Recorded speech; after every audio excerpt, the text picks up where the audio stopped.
রোববার ৮ ডিসেম্বর বিরোধীদের তীব্র হামলার মুখে দেশ ছেড়ে পালিয়ে যান প্রেসিডেন্ট বাশার আল আসাদ। এরপরই বিরোধী গোষ্ঠীগুলো নতুন সরকার গঠনে দ্রুত কাজ শুরু করে। সিরিয়ার অন্তর্বর্তীকালীন প্রধানমন্ত্রী হিসেবে মোহাম্মদ আল বশিরকে নিয়োগ দিয়েছে বিরোধী গোষ্ঠীগুলো। মঙ্গলবার টেলিভিশনে জাতির উদ্দেশ্যে ভাষণ দিয়েছেন তিনি। জাতির উদ্দেশ্যে ভাষণ দেওয়ার সময় বশিরের পেছনে দুটি পতাকা ছিল। গৃহযুদ্ধের সময় আসাদের বিরোধীদের তৈরি করা সবুজ, কালো ও সাদা পতাকা এবং কালো লেখায় ইসলামের কালিমার সাথে একটি সাদা পতাকা।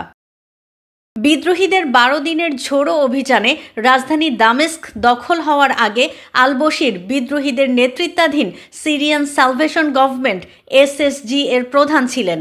এই সালভেশন গভর্নমেন্ট ২০১৭ সালে ইদলিব প্রদেশে গঠিত হয়েছিল। উদ্দেশ্য ছিল বিদ্রোহী নিয়ন্ত্রিত এলাকাগুলোতে সরকারি সেবা থেকে বঞ্চিত জনগণকে সহায়তা করা।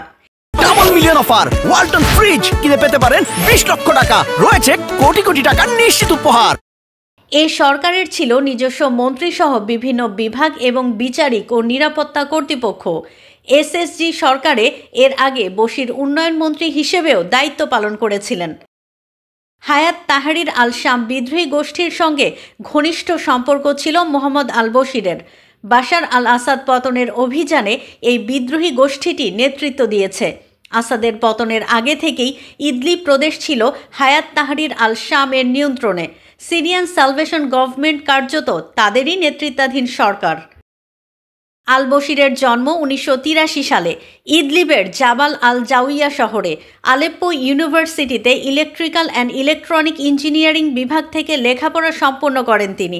এরপর শরিয়া ও আইন নিয়ে লেখাপড়া করেন ইদলিব ইউনিভার্সিটিতে। News desk, risingBD.com।